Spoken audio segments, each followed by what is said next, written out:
C'est la seule culture qui est encore consciente que Dieu est notre création. Le dissoudre est le symbole du fait que si vous utilisez votre intellect correctement, vous pouvez dissoudre le monde. Inverser ces rôles est le plus important parce que si vous déterminez la nature de votre mental, quelque chose de merveilleux pourrait arriver.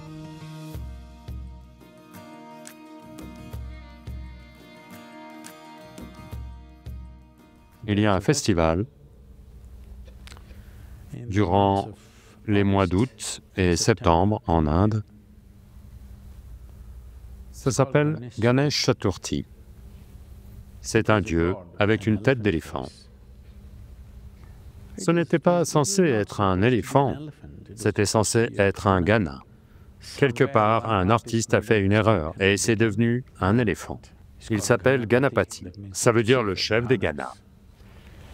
Donc, ils vont faire une image de Ganesh avec de l'argile non cuite, et puis ils vont la peindre joliment. Certains le font sans peinture, d'autres avec peinture. Et puis, ils vont le vénérer, et là, énorme festival, des festivals de musique ont lieu autour de lui. De gros événements, certaines personnes en construisent d'énormes, 33 mètres de haut, des gros. Mais dès que la période est finie, habituellement une semaine, 15 jours, dans des endroits différents, c'est des durées différentes, ils vont alors aller le noyer dans un lac ou dans l'océan pour que ce dieu se dissolve. Créer un dieu, créer une frénésie autour de lui, faire de lui toute votre vie. Pendant ces 15 jours ou un mois, il n'y a rien d'autre que Ganesh. On mange ce qu'il mange, on aime seulement ce qu'il aime, tout tourne autour de lui. Mais ensuite, un jour, on va le dissoudre. Une fois qu'il est dissous, il est fini. C'est la seule culture qui est encore consciente que Dieu est notre création. Donc, il est le symbole de l'activité intellectuelle, parce que il a écrit de grandes écritures et le sage qui lui a dicté ces écritures, le défi pour lui, de la part de Ganesh, était qu'il ne devait pas faire de pause dans la dictée. Il doit parler continuellement et lui va écrire continuellement. Il a dit, si tu fais une pause, je n'écrirai plus. C'est un test pour le sage. Est-ce que ce qu'il énonce est vraiment une source de son être, ou est-ce seulement une réflexion savante qu'il invente dans sa tête?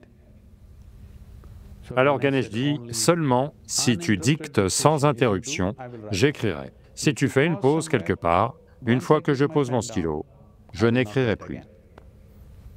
Donc le sage Vyasa parle sans interruption. Ça a continué pendant des mois et des mois. Ganesh a écrit sans manquer un seul mot. C'est le meilleur sténographe qu'on puisse avoir. Il est le symbole de l'intellect humain. C'est très juste, symboliquement, parce que c'est la nature de votre intellect. Vous pouvez l'utiliser pour imaginer consciemment quelque chose. Imagination merveilleuse. Un homme avec une tête d'éléphant. Une tête d'éléphant, parce que c'est la plus grosse tête que vous puissiez trouver sur la planète. Ça veut dire beaucoup de cerveau. Donc, le symbole de l'intellect humain, le dissoudre est le symbole du fait que si vous utilisez votre intellect correctement, vous pouvez dissoudre le monde. Dissoudre l'activité de votre intellect n'est pas un problème. Une fois que vous dissolvez le monde avec votre imagination, éteindre l'imagination n'est pas un gros problème. Vous pouvez oblitérer l'univers avec votre imagination. Dans votre expérience, l'univers n'existera pas si vous créez une imagination puissante. Mais après, éteindre l'imagination est un processus bien plus simple. Si l'imagination est consciemment développée, l'éteindre est facile. Là maintenant, des bribes d'imagination se produisent inconsciemment, ça semble impossible à arrêter. Tout le festival est un symbole de ça. On le crée. Et il faut voir les festivités qui ont lieu autour de lui. D'habitude, on le garde dans des lieux publics. Dans chaque maison, il y en aura des privés, mais à part ça, dans la rue, des grands.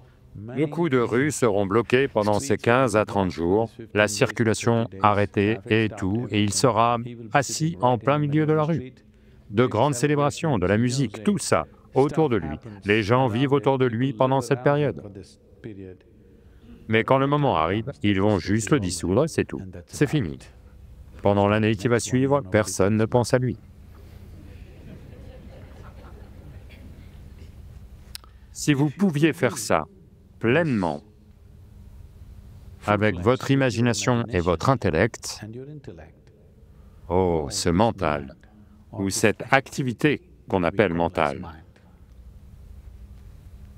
je veux que vous compreniez ça clairement. Votre mental n'est pas une chose absolue. C'est seulement un certain type d'activité. Pas d'activité, pas de mental. Oui ou non? Supposez que vous n'ayez aucune pensée du tout, là, maintenant. Avez-vous un mental? Oh, j'ai un mental, je n'ai pas de mental. Oui, vous en avez, parce que c'est une pensée. S'il n'y a pas de pensée, il n'y a pas de mental, parce que c'est une certaine activité. La conscience est capable d'être là sans l'aide de l'activité. L'activité ne fait pas la conscience. La conscience fait l'activité.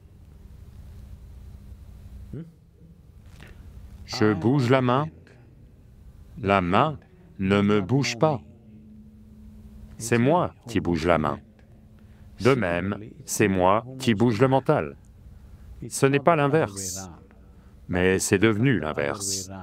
La nature de votre mental est devenue vous, n'est-ce pas? Tous les trucs bizarres que votre mental fait sont devenus votre qualité, n'est-ce pas? Maintenant, inverser ces rôles est très important, parce que si vous déterminez la nature de votre mental, quelque chose de merveilleux pourrait arriver. Si votre mental détermine la nature de qui vous êtes, c'est un accident. Est-ce un terrible accident ou pas? Ça, les situations le décident, mais c'est un accident.